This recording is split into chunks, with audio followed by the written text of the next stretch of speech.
Pull there. 198 feet 8 inches.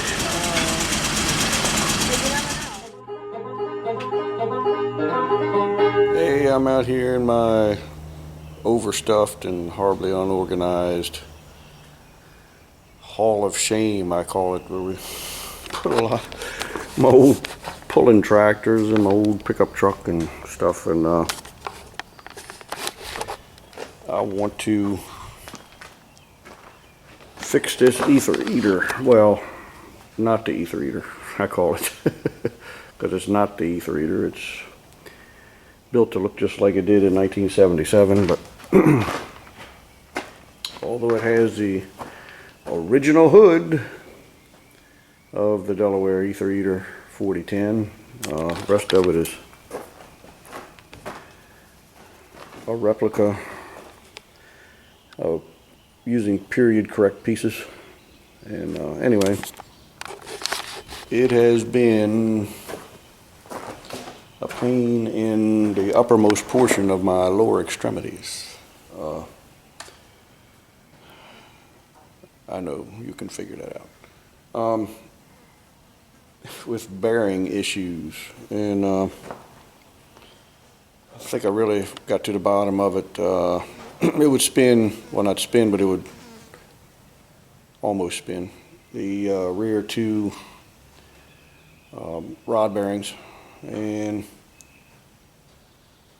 come to find out, I believe it was the oil pickup was a little bit too low, too close to the bottom of the oil pan. It wasn't, it's kind of causing issues, and also I wasn't, even though the oil level was where it should be, the volume of oil wasn't sufficient. So I raised up the pickup and put a little bit more oil in it. But I had been just cleaning up the crankshaft journals, rod journals, and putting some other bearings in there. Notice I didn't say new bearings. And it would, last time I ran it, it started to get tight, and it didn't lock up or anything, but it was starting to get tight, so I shut it down. I need to take time and fix it right, pull out those rods and either replace the connected rods or put or have the big ends redone, resized. So anyhow, I'm taking her apart. But anyway, I don't have any room in the shop, so I'm working on it out here. And I got it down where I'm getting pretty close to ready to take the head off, but I cannot get a cherry picker in here. So I'm gonna make sure the framework of the roof trusses is stout enough, put something across, maybe add a couple of braces here and there. It'll be plenty strong enough if I put a little hoist up there to just to pick the head up off of it and hold it. I mean, the head only weighs, I don't know, with everything on it, a couple 100 pounds, 200 maybe, something, and it'd be plenty enough to hold that. But I'm going to brace it up a little bit and put a 2x6 or something across between two of them. And anyway, that's what I'll be working on.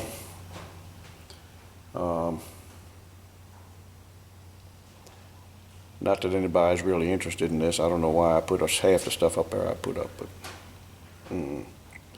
maybe in real hot weather it's too hot to do anything else, so you sit there watching this. Who knows? But anyway, I got me a ladder, and I'm gonna go there and do some bracing and get ready to pull the head off. When I get the head off and everything, I'll show you a little more.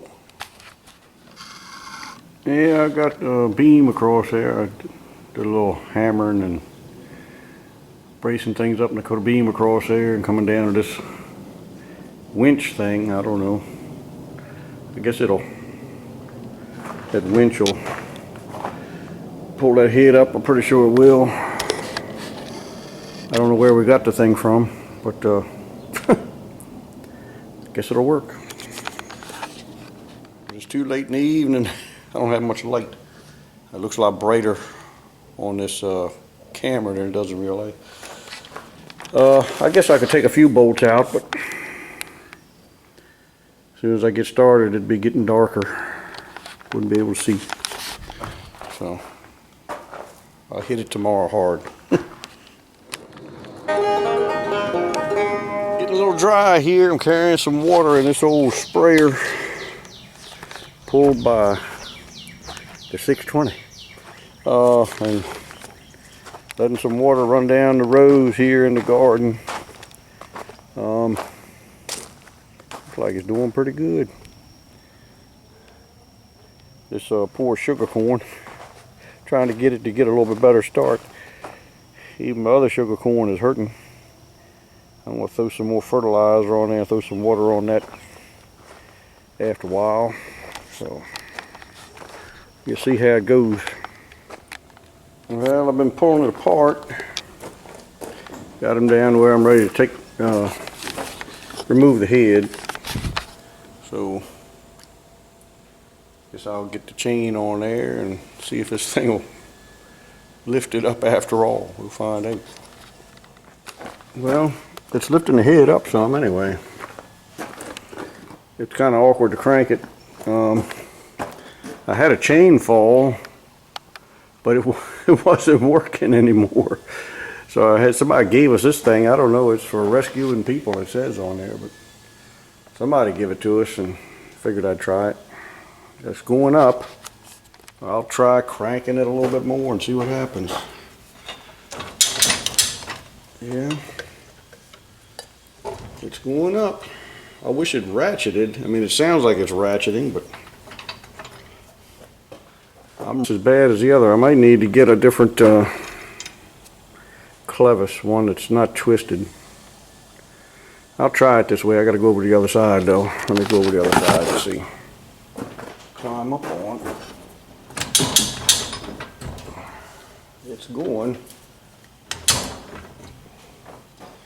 But I do need something to stand on. And I see I got one more line I got to take off too. I better do that. Oh, it's only hand tight, so it's coming off. This one line under there.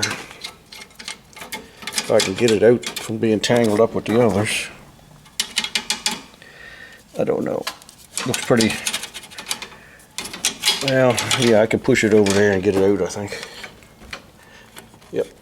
There you go, we got it out. But I gotta stand on something.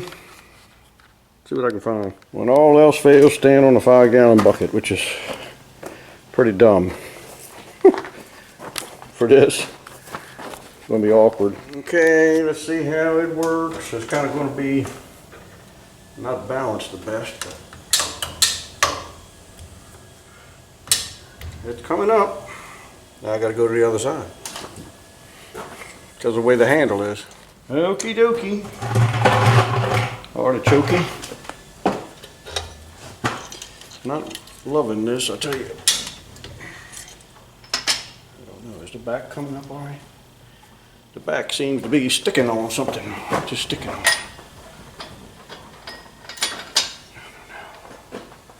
Come on back.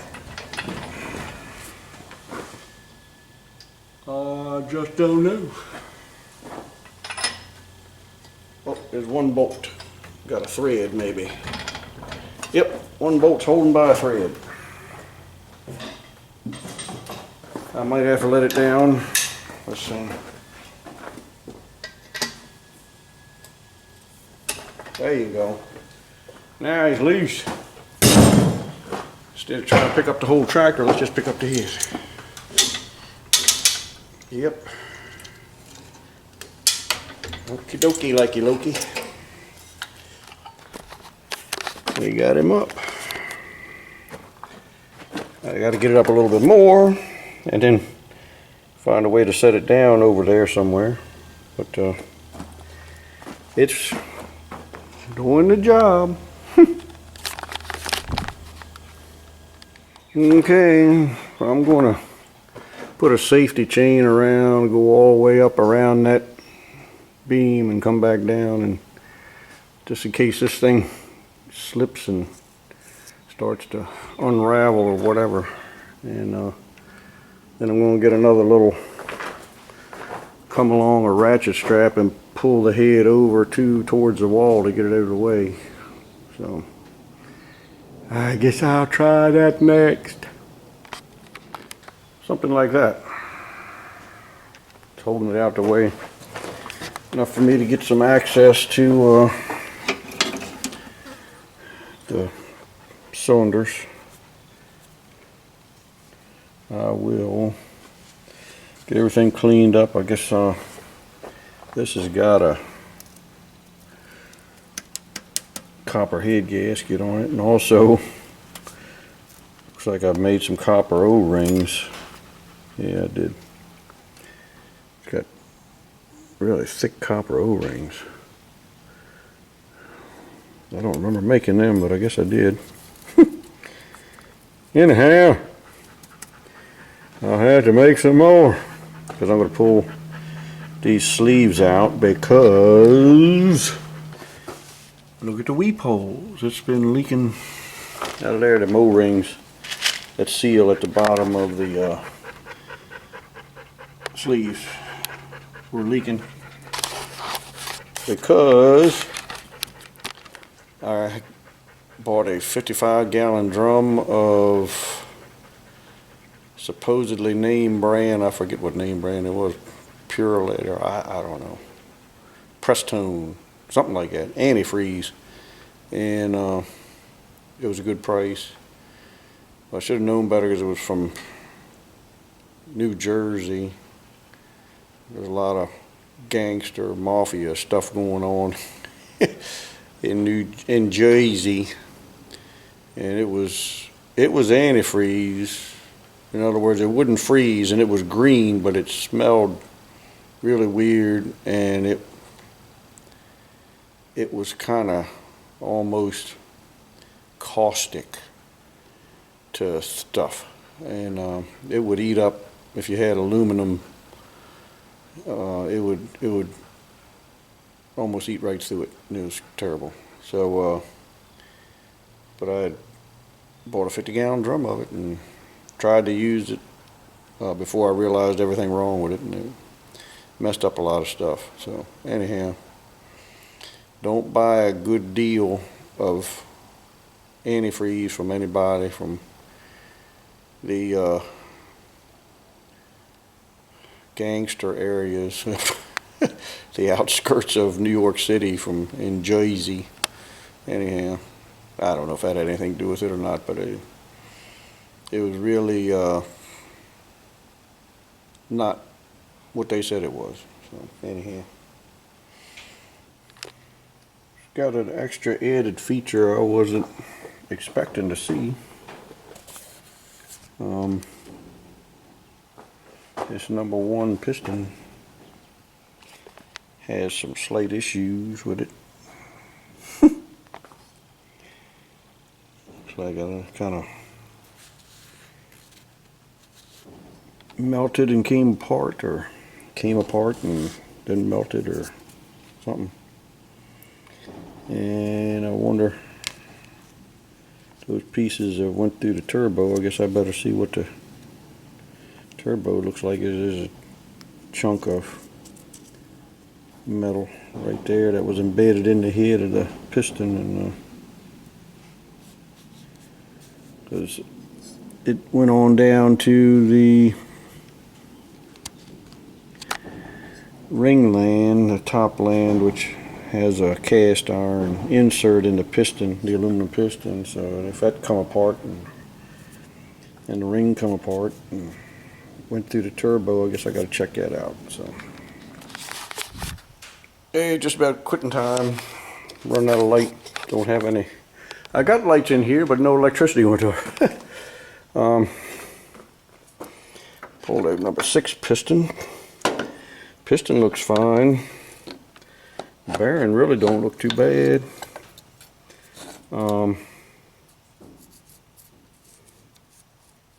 I feel some scratches in it, but Piston looks solid. Number one piston had a couple issues. Look at that, burned right on through there. Crazy. Seems like we got an epidemic of melting pistons like this. That other tractor and this one, yeah, sir. Definitely some issues there. I'm thinking strongly that I'll replace that piston. I know it's shocking to most of you. You think I would just weld that spot up and throw some rings on there and go ahead, but I probably can find a good used one somewhere to throw in there. So that's what I'll do, by golly by gum. And a sleeve too while I'm at it. Woo, feels kind of rough. Anyway, that's just another chapter in the continuing saga of the dirt farmer trying to get all the bugs out of all the gremlins really, out of the engine of the, not the ether eater. Not the ether eater.